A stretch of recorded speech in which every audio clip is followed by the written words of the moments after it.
Hey everyone, welcome to Steadfast Care Planning, where we'll plan for care to live well. I'm your guide, Kelly Augsburger. Today I have with me Jennifer Fink. Jennifer is the host of Fading Memories podcast, where she helps Alzheimer's caregivers navigate their caregiving journey. Welcome, Jennifer. Thanks so much for being here. Thank you for having me. And Jennifer is no stranger to the podcasting world. As I said, she is the host of Fading Memories. Jennifer, how long have you been doing that? 4.5, going on almost 5 years. I started in early 2018 and launched May 1st, 2018. It's like time is a struggle right now.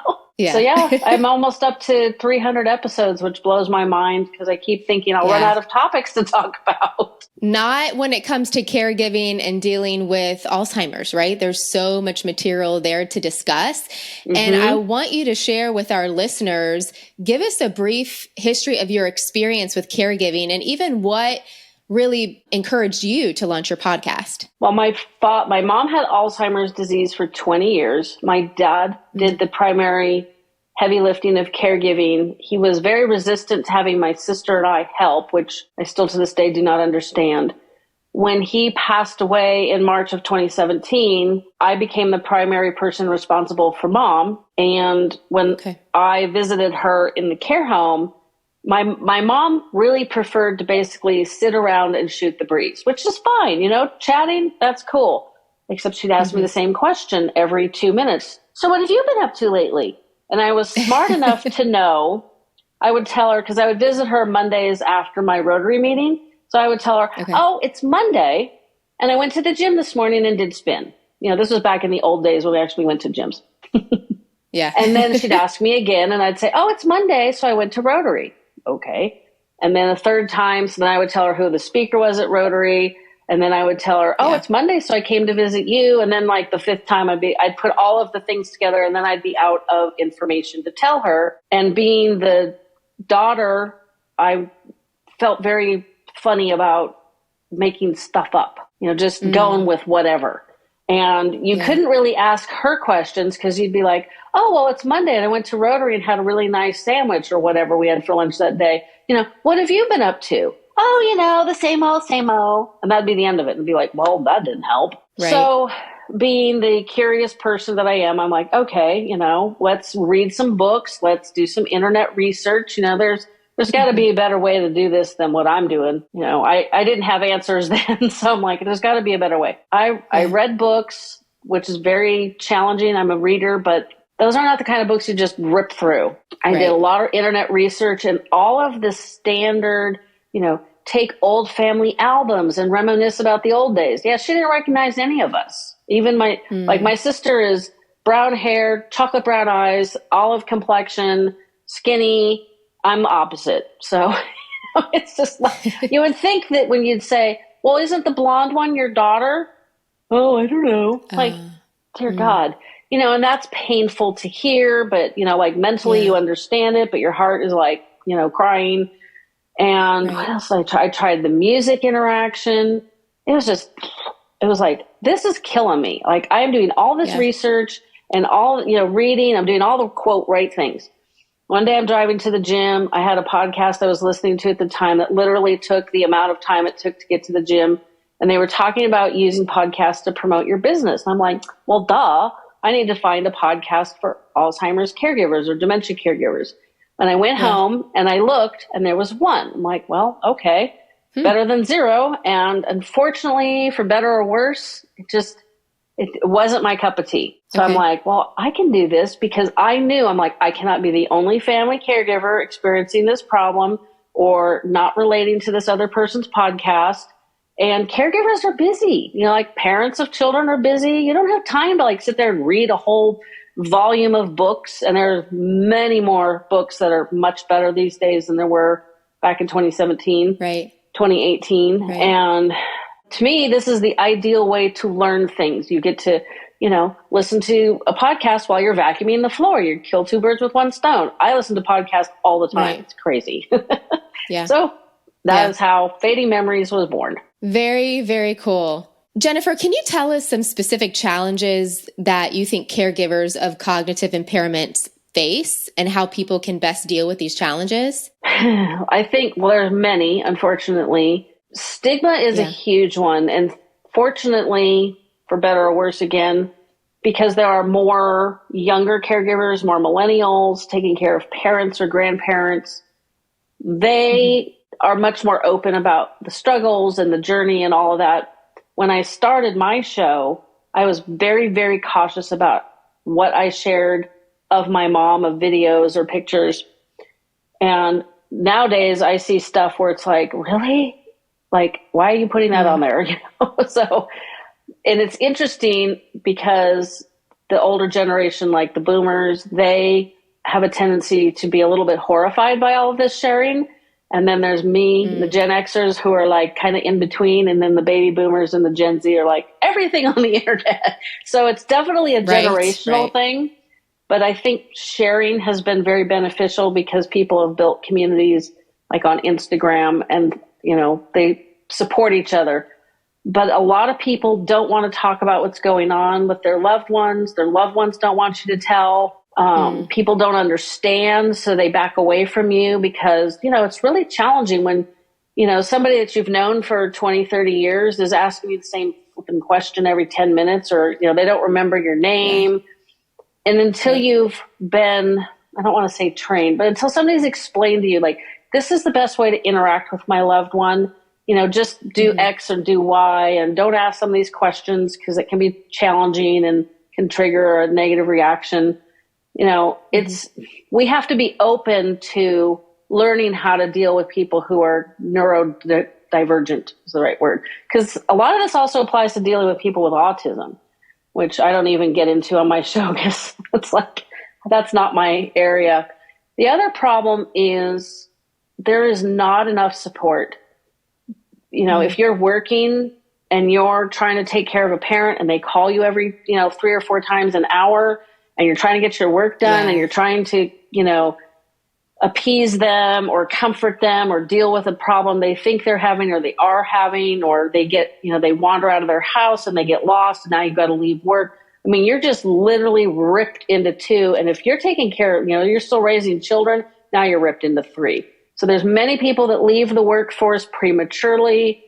They, you know, they do basic gig type jobs from home to try to like supplement the income a little bit, but they end up living on like the parents' money, you know, the parents' Social Security, or it is different in different states, but we need way more support options. I facilitate a support group. That's great, but it's an hour and a half a month. That's only, you know, fraction of the day. Yeah. We need way more support, and we need employers to be more supportive. We need our state governments to be more supportive. That's my soapbox all the time. Yeah, no, I agree. I think there's definitely a shortage of caregiver support from all aspects, really, of our community and our culture. Is there are so many millions of unpaid caregivers across the country, and we don't have enough resources and people to come alongside them and give them the support and the resources that they actually need. Actually, before we even started recording this, Jennifer and I were talking, and she had mentioned even, you know, I wish employers would start offering adult daycare for parents, right? Not a lot, maybe some employers offer daycare for children, but what about even adult daycare for parents? Being able to have your parent on premise or even nearby, how helpful that could be if they're actually relying on you for care, how that even could be extremely helpful to some unpaid caregivers. Well, the other thing is when you commingle children and, you know, grandparent aged people, even if you have a cognitive impairment, you may be very happy to play blocks for a long time with a young child. Whereas, you know, you and I are probably like, oh my God, I don't want to do this. Right. My daughter just turned 31. So I still remember some of those days. And I interviewed a church that had a program. They had an adult day program where they brought in the morning, they brought over the preschoolers, and the adults played with the kids, read to the kids if they still had the visual processing skills for reading. And in the afternoon, they would bring over like 5th graders. And some of the men that were there could help with, you know, homework. Some of the women could too. you know, and it was sort of like grandchild time, even though they weren't blood related. And in talking to their director, the one thing that I learned was the children are benefiting, the older adult is benefiting, but guess who is also benefiting? The caregiver in the middle, because they're boosting each other. The children are boosting the older adults are boosting the children. You know, then you take your child and your parent home and they've had this really great day, and now you're not dealing with, you know, sundowning or toddlers melting down, or God forbid both, you know. Right. What a cool concept. Yeah. And it's like, why do we not have that? Why is that not more of a thing? I mean, we have a childcare shortage, and, you know, we have a, you know, caregiver shortage in this country for older adults, and it's just getting worse and worse and worse, and COVID made it worse. But I was going to go back to your statistics. So according to the Alzheimer's Association, there are over 16 million unpaid family caregivers for Alzheimer's patients. Isn't necessarily the right word, but for this, we'll use that one. And I know for a fact that's an undercount, because I didn't consider myself a family caregiver until I went to my first support group. Yeah. And she said, even if your person is in the care community, you are still a caregiver. And I was like, oh. So I can guarantee you there are many people, spouses, that are not considering themselves caregivers. And we give almost, and this number is, we're almost up to and surpassing $1 trillion in free care every year. That's why we don't have more support, because who the heck wants to pick up that tab? Wow. That's an insane Well, if you number. have an insurance policy, if you have an insurance policy and you meet the contract language, they're picking up the tab. So that is a good reason to look at insurance. And now for a brief message from our show's sponsor. The Steadfast Care Planning podcast is sponsored by the CLTC, Certified in Long-Term Care Training Program, which gives financial advisors tools to discuss extended care planning with their clients. Look for the CLTC designation when choosing an advisor. Back to the caregiving, I totally agree that I think many people that are caregivers don't even consider themselves a caregiver, because maybe their family member, their loved one's not in a facility, or maybe they are in a facility, but they're just doing some daily tasks. Like maybe they're going to the grocery for them or taking them to some medical appointments, but they don't really consider that caregiving because they may not necessarily be providing hands-on care. Well, guess what? That's still caregiving. I mean, that was me. I helped my mama for a couple of years part-time when I was in my 20s, and I didn't consider myself a caregiver at the time. So, you know, looking back, I know that is what I was doing, but I didn't consider myself a caregiver. But indeed, that is caregiving, you know, helping someone with these tasks. There's different levels of caregiving, and that is included. Well, the other thing is, if you're and it takes a toll. Oh, definitely. Yeah. That's the one thing. Yeah. That's my other soapbox. I have many soapboxes I dance around. But one of the things that I try to tell caregivers all the time, family members, if you want to age well, this is a tip to listen to. If you think your person is starting to have issues with their memory, you're probably right.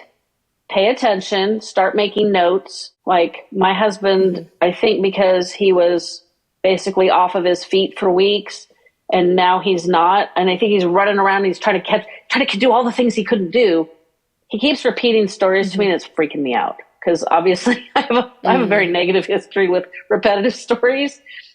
You know, make notes. And I've told him, you keep telling me the same story, starting to concern me. I think he's just not paying attention, but I'm watching him. And if you do know, or you've gotten a diagnosis, these are the steps that I tell people to take to put into place a care team. And people think paid, or that's somebody coming in and doing things for my loved one, and they get very resistant. No. Keep listening. You want to write down the list, everything you have to do in the household today. Then add to that list everything you need to do every week. And then you make a list of the things that you have to do monthly. And then include standard type appointments. Now you've got a list of all of your responsibilities just to maintain your household and the people in it for a month. Now you're going to make a list of everybody you know. They do not have to live in the same town as you. They do not have to necessarily be family. Make a list of all those people, and right next to it, write what skill you think they would be best at helping you with. For example, I'm really good at baking. I make great meals. If you sorry, but if you ask me to deal with insurance people, no way.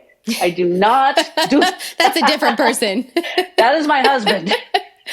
I mean, I don't know what it is, but like 15, 30 seconds on hold, and then they start asking me all these super annoying questions. It goes against my personality. I know this. I think that's a great tip, Jennifer, is you want to create a care team even before there's a care event, right? Exactly. These are things that you want to talk to your family about, your spouse, your extended family, your adult children. Okay, if and when the time comes that I need some help, right? Who is going to be a part of this caregiving team? Who is going to physically provide care? Are we going to hire professional care? If we do, who's going to supervise that care? Who's going to coordinate care? Who's going to drive to appointments? Who's going to prepare the meals? I love that, being able to really have it documented, written down.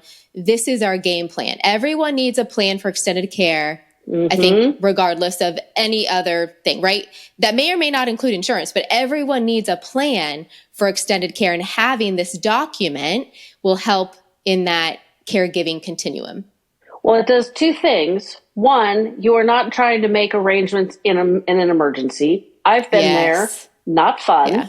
When you have to pick a hospice in-home caregiving company in a 24-hour window, you just pray that you don't screw it up, that you don't invite mass murderers or thieves into your parents' home who live 20 miles away. The other thing having this list does, when, Jennifer comes up and says, oh my gosh, I'm so sorry to hear about your Mima. Is there anything I can do to help? Bam, you have an answer, and you have an answer that will likely not overwhelm them or make them feel like they're getting sucked into this abyss. And I use that word because a lot of people, that's what happens. You have a medical emergency, you handle it, you make some adjustments, you move on. And the next thing you know, 2, 3, 5 years down the road, you're up to your eyeballs in juggling your home, your job, your kids, your parents, or, just your spouse and your own health, like in my dad's case. And you're like, how did I get here? This is like hell. It's like, I love my person, but what happened to my life? Don't I matter? That's just it. It's your life is almost put on hold, right? Yep. Your responsibilities, your maybe goals, ambitions, all those things really pause because you have these pressing responsibilities of, I have to help, or I have to coordinate, whatever the case may be. I am really needed. And so what does that mean to your family, to your spouse, to your adult kids? Does that mean you're not, going to your grandkids' games because you now have these other responsibilities, or your kids' games because you have these other responsibilities? Or are you giving up time at work because you're needed in the family? And so what does that even do to your retirement and your financial plans, right? We really, I think, are in a caregiving epidemic, that a serious problem that we need to address on many different levels in our country. And I just applaud you in your podcast, because I know you are addressing a lot of these issues. Like, how can we come up with a better game plan? How can we care for the caregivers? I mean, I was blessed. My dad had, investments. My parents' home was paid for. And even though my husband is a real estate broker and a property manager for other people, we don't have real estate other than what we live in. We were going to sell my mom's house. My mom was 74, and my maternal grandmother lived to 91 with vascular dementia. So that's a long time. That's 15 years. Yes, I'm in California, but their house was built in 70. It was like, how much money are we really going to get, and will it last? Because that's what happens. People sell mom's home. They put mom in a care community, and then they run out of money just at the time when mom needs the absolute most 24/7 hands-on toileting, bathing, feeding them, all of those things. Now you move that person into your home, and they are literally a 24/7 responsibility, and you can't do anything else really, because if you don't hire somebody to come in and help you, and it's just a nightmare. So we actually, a CPA friend of ours said, well, you should really rent out your mother-in-law's house. And my husband's like, duh. So even when it's your own business, When it comes to family, you don't always necessarily have the cognitive space to think about all of the things because it's overwhelming. So we rented out her house, her Social Security, and a little bit of money from my dad's investments, gave her plenty of money to live. You know, she did only live for 3 years because she fell and broke her leg. And, you know, it was still super expensive. But so I feel very blessed that we could do that because her living with me was not an option. And my sister already had her in-laws, so that wasn't an option. Sure. But, you know, we need something other than mom living with me and everybody being unhappy or spending $7,000 a month. And then when she fell and broke her leg, well, we spent $6,000. She fell and broke her leg. She ended up bedbound. Her Alzheimer's had progressed. She needed more help. So literally her rent and care fees were going from $6,000 to $7,500. I kid you not. I think my mom had a moment of lucidity when she said, I'm bedbound. I'm going to have this damn wheelchair. This pandemic thing is happening. This rent thing is just out of control. Tapping out because she died March 31st, 2020. The new rent was supposed to take effect April 1st. I think the key takeaway from what you just said, Jennifer, is we want to come up with a plan, not only a financial plan of how we are going to pay for extended care or provide extended care, whatever that looks like. We need to come up with a financial plan and we need to come up with a family plan. Yep. They go hand in hand. How are we going to pay for it? Where do we want to receive care? And who's going to provide that care? Those are really three big things that all families need to consider. And you also need to almost consider it in stages. Like early on, yes, you can care for them at home. You may need a little bit of support. That may be family and neighbors, might be easy enough to put in 3 or 4, maybe 5 people to do that. But as their disease progresses, you're going to need a little bit more help. They're going to need more help. You can probably still keep them at home. The longer you can keep them at home safely and healthy, the better. But don't automatically assume that a memory care community is just a horrible place because it isn't. My mom had friends. My mom did things there that she would not do with me, like the exact same activity. I got the big nope, but she would go and do it with them. And so she had more engagement. She was involved with more things than she ever would have been with me. So it was definitely a blessing. Yeah. But I know another podcaster. She's also a filmmaker. Her mom was in a 5-star private pay care community in Southern California. I'm in Northern California.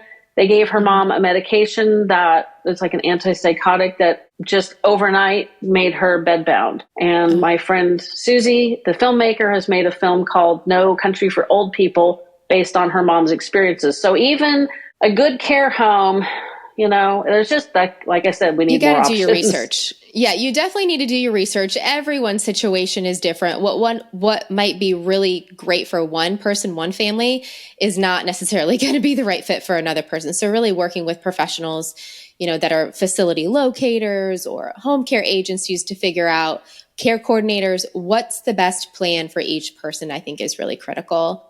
Well, Jennifer, can you give us, holidays are coming up, and which there can be highs and lows with that, together with family. Can you give us maybe one holiday tip or trick when dealing with either a dementia loved one or being a dementia caregiver yourself? I can, because I just went through this with somebody who was devastated. She had planned this beautiful Halloween for her and her mom. Her mom's in the middle stages of FTD, so that's frontal temporal dementia. So it has a tendency to affect behavior and personality more. And mom was just not a nice person. And she was devastated. And I said, this is going to be tough love to hear, but I've gone through this. The holidays can be super overwhelming. You've got blinky lights and music. It gets dark sooner. I mean, take a step back and view your home, restaurants, every place decorated up for the holidays. It is super overwhelming. And if your brain is processing things slower, which is what happens, you know, it's like a fire hose of stimulation. And so it would not be hard to understand why they would react badly, get agitated, you know, just all the negative things. So keep that in mind. Keep, you know, interactions, you know, you might have to have smaller family gatherings. more of them, shorter, spaced out, give them a place where they can go, get away from the chaos, because we know the holidays are chaos. No matter how quiet they are, they're still chaos. Sure. And when they get into the later stages, it is okay for you to have your own celebrations. Like I went, so my mom's last Christmas, I didn't know it would be the last Christmas. I had finally started listening to guests because they kept saying, you're doing the visits too long. That's why they don't end always real nice. So I thought, okay, I picked my mom up in my car, drove from the memory care around the building to the assisted living dining room, the main entry. We walked in, we had a beautiful lunch. They had fantastic food. I gave her one gift. She was thrilled.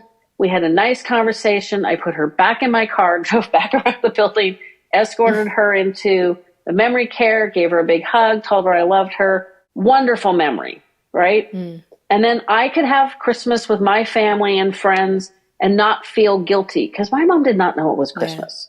Trying to involve her on a day when, you know, you're trying to make your own memories, you're trying to have your own traditions, you're trying to have special times, and you're dealing with this person who's confused and overwhelmed, you know, it's just, it doesn't work. And so you either have to find a way to keep them calm and feeling happy, or you just have to separate traditions and holiday, you know, when you do your things. Because the next week I did the same thing with my mom, but I picked her up. We went to my Rotary meeting where the high school choral group sang, which was beautiful. Then I took her to the downtown park where they had probably 30 or 40 Christmas trees decorated from each business. So they were all super unique. Worst memory possible because she literally looked like a whipped puppy. I mean, we were the only two people in the park. We're outside, so there wasn't lights and noise and chaos and confusion, but she just looked so unhappy. And that's one of my last memories. It's like my mom amongst all these beautiful Christmas trees looking like I beat her with a stick. It's like, you don't want to do that. So my mistake was overstimulation. Too much stuff in one day. And, you know, having these high hopes, you know, it's and I tough. think that's great final advice, Jennifer, on how people can plan to live well, right? Going into the holidays, let's maybe even lower expectations and give yourself some grace. Think about what might overstimulate the care recipient and keep that in mind when planning these events. And it's okay to take time with just your immediate family. Maybe that's your spouse, your kids, if you're caring for a parent, but being able to have almost these times that are separate. Everything doesn't have to be all at the same time. Yep. It's hard. Yeah. It was hard not having her on Christmas Eve or Christmas Day, but it was also a relief, which also felt guilty. So, you know, you're going to have all the emotions and you have to balance what's right for them and what's right for you. Right. And you cannot relive your childhood with your parents if they are suffering from cognitive disease. I would assume the same thing as if it was your spouse, but that's not been my experience. So that's probably a little different. Sure. Well, Jennifer, where can people find more information about you and your podcast, Fading Memories? Well, you can go to fadingmemoriespodcast.com. I'm on all the podcast players, and I put out an episode every single Tuesday, which is insane, but I do. Great. Caregivers don't get breaks, so I don't take them either. Right. Well, love it. Jennifer, thanks so much for your time. Really appreciate the wisdom and the experience that you have in sharing it with all of us today. Really appreciate you. So thank you and have a great day. You too.